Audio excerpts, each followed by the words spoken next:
95페이지 친밀감을 회복해야 하는 고백. 고백은 용서받기 위해서가 아니라 그리스도의 죽음을 통해 이미 받은 하나님의 용서를 경험하기 위해서이며 하나님과 친밀한 교제를 회복하기 위한 것이다. 지금까지 용서에 있어서 하나님의 입장을 살펴보았다. 그렇다면 우리가 해야 할 부분은 어떤 것인가? 이 말을 들으면 당신은 이렇게 물을지도 모르겠다. 우리에게도 의무가 있습니까? 처음부터 끝까지 모든 것을 하나님께서 하시는 것으로 알았는데요. 그러나 탕자의 비유는 용서하는 아버지뿐만 아니라 돌아온 아들에 대해서까지 묘사하고 있다는 것을 기억하라. 탕자는 어떻게 했는가? 성경은 다음과 같이 기록하고 있다. 이에 스스로 돌이켜 가로되 내 아버지에게는 양식이 풍족한 품꾼이 얼마나 많은고 나는 여기서 주려 죽는구나. 내가 일어나 아버지께 가서 이르기를 아버지여 내가 하늘과 아버지께 죄를 얻었사오니 지금부터는 아버지의 아들이라 일컬음을 감당치 못하겠나이다. 나를 품꾼의 하나로 보소서 하리라 하고 이에 일어나서 아버지께로 돌아가니라. 아직도 상거가 먼데 아버지가 저를 보고 측은히 여겨 달려가 목을 안고 입을 맞추니 누가복음 15장 17절에서 20절. 탕자는 무력감과 절망 그리고 수치심을 가지고 아버지에게로 돌아가기로 결심한다. 그가 아버지 앞에 가서 할 말을 미리 준비했다는 것에 주목하기 바란다. 아버지여 내가 하늘과 아버지께 죄를 얻었사오니 지금부터는 아버지의 아들이라 일컬음을 감당치 못하겠나이다. 그리고 그 고백을 한다. 그는 아버지에게 자신의 죄를 고백한 것이다. 여기서 우리가 중요하게 생각할 점은 탕자가 아버지에게 자신의 잘못을 고백하기 전에 이미 그의 아버지는 저를 보고 측은히 여겨 달려가 목을 안고 입을 맞추었다는 것이다. 아들을 받아들이고 용서한 것은 그 아들의 고백에 달린 것이 아니었다. 앞장에서 논의했듯 아버지는 그의 아들이 방탕한 생활을 고백했기 때문에 마음이 움직여 용서한 것이 아니었다. 그 탕자가 집을 나가던 바로 그 순간부터 이미 용서한 것이다. 그렇다면 성경은 왜 이미 용서받은 우리가 죄를 고백해야 한다고 가르치고 있는가? 이미 용서받았다면 그것은 불필요한 것처럼 보인다. 그렇지 않은가?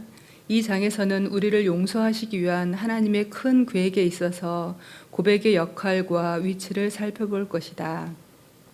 죄 용서함과 고백하다라는 헬라어는 동의하다라는 뜻을 포함하고 있다.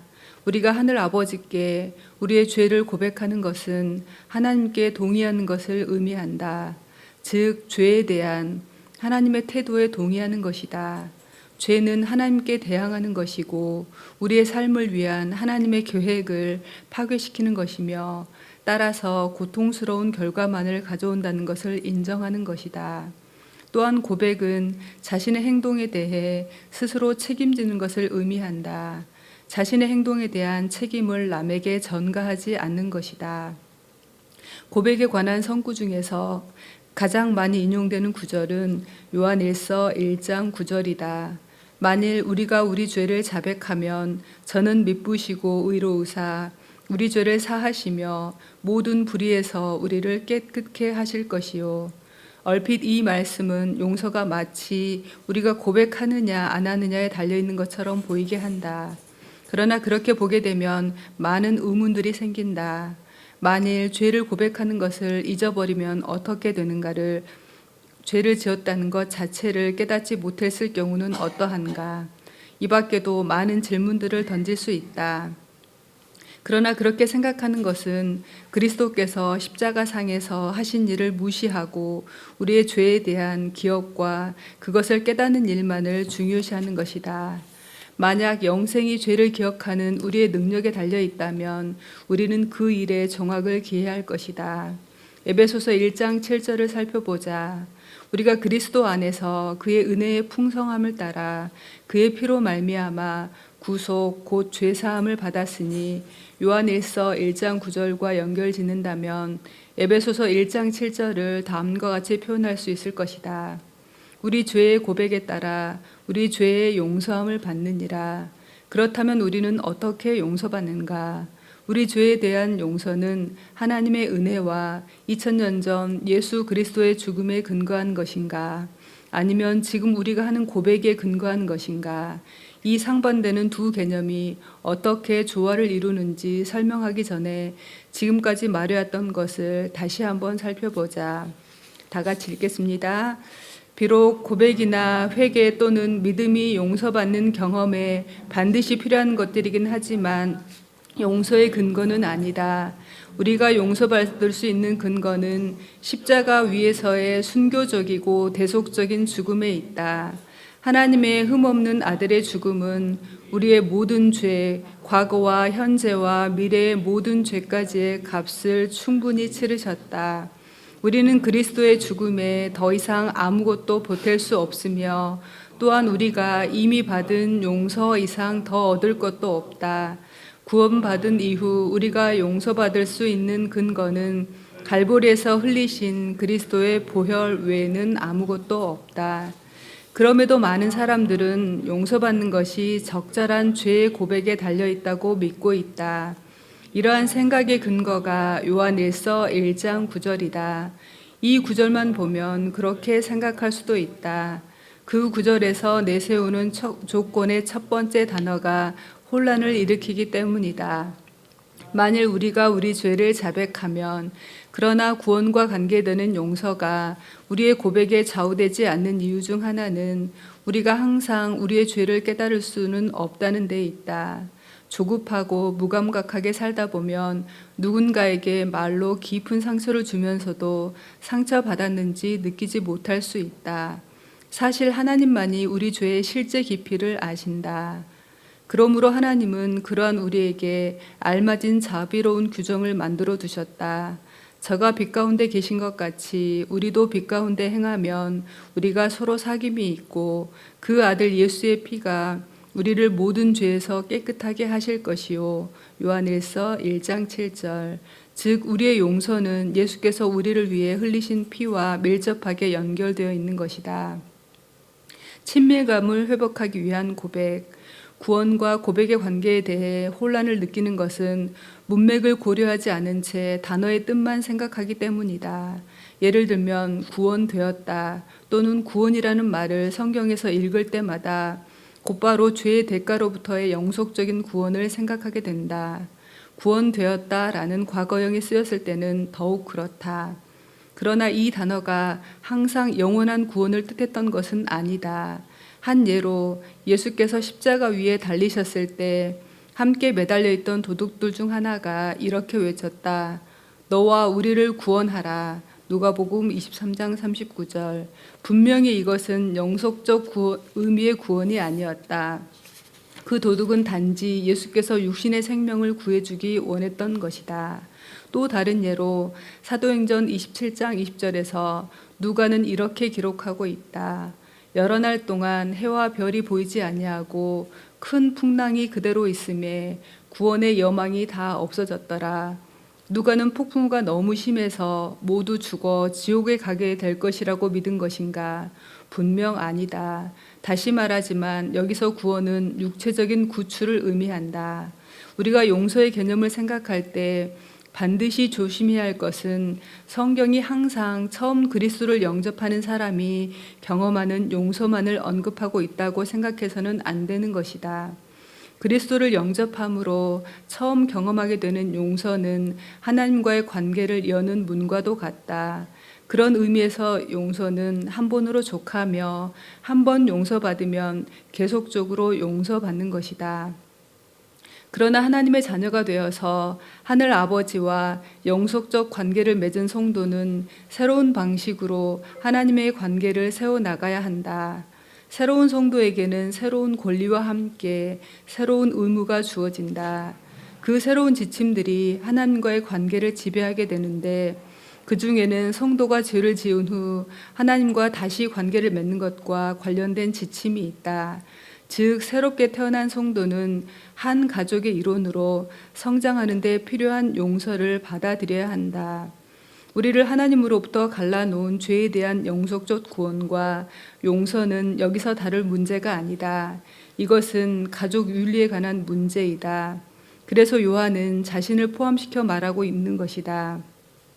만일 우리가 우리 죄를 자백하면 탕자의 비유는 이러한 형태의 고백에 관한 완벽한 묘사이다. 비유에서 아버지와 아들의 관계는 그 아들이 집으로 돌아오기 전까지는 회복될 수 없었다. 우리들도 마찬가지이다. 죄를 지은 우리가 하나님께로 돌아가기 전에는 깨어진 관계가 회복되지 않는다. 하나님께서 교제를 억지로 보류하고 계시는 것이 아니라 죄를 범한 성도들 자신이 그 관계를 손상시키고 있다는 점을 명심하라. 다음에 얘가 도움을 줄 것이다. 다음과 같이 가정해 보자. 나는 설교를 하기 전에 손목시계를 설교 단 위에 놓아두곤 한다. 그러던 어느 날 그 시계를 깜빡 잊고 단 위에 그대로 둔 채 걸어 나왔다. 예배당 2층에 있던 누군가가 그것을 알고 아무도 보지 않으리라 생각하며 설교단 옆을 태연히 지나가면서 그 시계를 주머니 속에 넣었다. 그러나 또 다른 누군가가 그의 행동을 지켜보고 있다가 그 다음 날 나에게 알려주었다. 시계를 가져간 사람은 내가 아는 사람이었다. 당연히 나는 놀라고 실망할 것이다. 그러나 나는 그를 용서하기로 한다. 그에 대한 부정적인 감정들을 일단 해결하고 나자 내게 있어서 그 사람과의 관계에 생겨났던 장애물이 제거되었다. 적어도 내 편에서는 시계를 훔쳐간 사람과의 관계가 처음으로 돌아간 것이다. 비록 그가 하나밖에 없는 내 시계를 훔쳤지만 나는 그의 행동을 용서했기 때문에 더 이상 아무런 장애가 없다. 나는 그의 범행을 무효로 하고 시계는 그냥 잃어버린 셈 친다. 그 다음 주일에 그가 2층 좌석에 앉아 있는 것을 보더라도 이봐요, 당신이 내 시계를 훔쳤지요? 라고 다그치지 않을 것이다. 나는 이미 그를 용서했고 하나님께서 그의 죄에 대해 나무라실 것을 믿어야 한다. 그러나 훔친 이가 내가 그 일을 알고 있다는 것을 알아차렸다고 가정해보자. 복도에서 단둘이 마주쳤을 경우 나는 그에게 말할 것이다. 안녕하십니까? 만나서 반갑습니다. 알다시피 나는 그를 용서했기 때문에 자유롭다. 그러나 그의 심정은 어떨지 생각해보라. 발각되었다는 것에 대한 죄책감, 수치심, 두려움을 느낌과 동시에 당황하고 또 후회할 것이다. 나는 그에게 따뜻하게 대하고 다정하게 할 수 있다.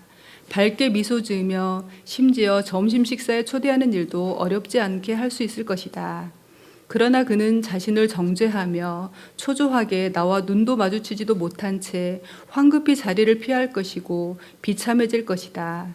나는 그의 양심의 가책을 받아 스스로를 조롱할 것이며 웃음과 유머는 사라져버릴 것이다. 그가 내 주위에서 편안해지고 나와 다시 관계를 맺을 수 있는 유일한 방법은 자신이 시계를 훔쳤다고 나에게 고백하고 용서를 비는 길뿐이다. 그때 나는 이렇게 대답할 것이다. 당신은 이미 용서받았습니다. 나는 그것을 누가 가져갔는지 알기 전부터 그 사람을 용서했습니다. 이미 용서를 받았기 때문에 그는 나에게 용서를 구하러 올 필요가 없다. 그의 고백은 스스로의 양심을 깨끗이 하고 이전에 가졌던 나와의 관계를 회복하기 위하여 필요한 것이다. 우리가 하나님께 우리의 죄를 고백해야 하는 이유가 여기에 있다. 고백이 우리를 용서하도록 하나님을 설득하지 않는다. 고백은 우리가 하나님과 가졌던 이전의 교제와 친밀감을 회복하도록 해주는 것이다. 하나님은 변하신 적이 없으며 우리의 죄 때문에 등을 돌리신 적도 없다. 그분의 사랑은 변하거나 실망하시는 법이 없다. 하나님은 우리가 저지른 죄에 대해서도 이미 알고 계시며 항상 동일하게 응답하신다. 너는 용서되었다. 죄는 용서받아도 죄의 결과는 책임져야 한다. 지금까지의 내용을 통해 이야기하고자 한 것은 죄가 용서되었기 때문에 아무 결과도 가져오지 않는다고 말하는 것이 아니다. 성경적 원칙은 무효화되는 일이 없다. 우리는 명백히 경고받고 있다. 너희 죄가 정녕 너희를 찾아낼 줄 알라. 민수기 32장 23절. 죄는 우리의 양심에 의해서건 또는 공공연한 폭로에 의해서건 반드시 드러난다. 사도 바울은 이렇게 경고하고 있다. 스스로 속이지 말라. 하나님은 만홀이 여김을 받지 아니하시나니 사람이 무엇으로 심든지 그대로 거두리라. 갈라디아서 6장 7절. 우리가 예상하는 바 그대로 거두지는 않더라도 반드시 죄의 결과를 거두게 된다. 그렇다고 이것이 우리가 용서받지 못했음을 의미하는가? 아니다. 그러면 하나님이 우리를 용서하셨는데 우리가 고통을 겪어야 하는 이유는 무엇인가? 거기에는 두 가지 이유가 있다. 첫째, 죄는 본질적으로 언제나 고통스러운 결과를 동반하기 때문이다. 죄 자체가 그 결과를 결정한다. 우리가 성자이건 죄인이건 차별이 없다. 피할 수 없는 결과들이 있으며 이것이 삶의 법칙이다. 예를 들어 어떤 소년이 차도에 함부로 들어가지 말라는 교육을 어머니에게 받았다고 하자. 그런데 어느 날 소년은 그것을 어기고 차도로 뛰어들어갔다. 그때 차 한 대가 길모퉁이를 돌아오면서 그 어린 소년을 치고 말았다. 그의 어머니는 그 말을 듣지 않은 아들을 용서하겠는가? 당연하다. 소년이 전혀 용서를 구하지 않더라도 사실상 아들의 머리를 무릎에 감싸 안고 있는 어머니의 마음에는 이미 용서하고 안 하고의 문제는 존재하지도 않는다. 그러나 그 소년은 용서받은 상태임에도 불구하고 여전히 고통을 겪을 것이며 불순종 때문에 일어난 장애를 겪게 될 것이다. 죄의 결과로 고통을 겪어야 하는 두 번째 이유는 하나님께서 그 고통을 통해 우리가 그 아들의 형상을 본받기 원하시기 때문이다. 우리 죄의 고통스러운 결과들은 하나님의 분노가 아닌 사랑의 표현이다. 하나님은 우리를 자유롭게 내버려 두는 것이 계속적인 불순종을 초래하고 결국에는 최후의 실패를 가져온다는 것을 아신다. 하나님께서는 우리에게 말씀하셨다. 주께서 그 사랑하는 자를 징계하시고 히브리서 12장 6절 그리고 더욱 용기를 주시면서 무릇 징계가 당시에는 즐거워 보이지 않고 슬퍼 보이나 후에 그로 말미암아 연달한 자에게는 의의 평강한 열매를 맺나니 히브리서 12장 11절라고 일깨우신다. 다 같이 고백은 꼭 필요한 것이다. 용서받기 위해서가 아니라 그리스도의 죽음을 통해 우리에게 이미 주어진 하나님의 용서를 경험하기 위해서이며 아무 방해 없이 하나님과의 교제를 유지하기 위해서이다. 그 외에도 고백함으로써 우리는 죄책감, 긴장, 고통, 그리고 정신적 스트레스 등에서 벗어나 자유로워진다. 우리 죄를 자백하지 않으면 분명히 그와 같은 부정적 감정들이 계속 우리를 지배하게 될 것이다. 친밀감을 회복하기 위해서는 고백이 필요합니다. 이미 용서받았지만 하나님과 깊은 교제를 위해서 고백이 필요합니다. 이 시간 다 같이 고백 드리는 시간 갖겠습니다.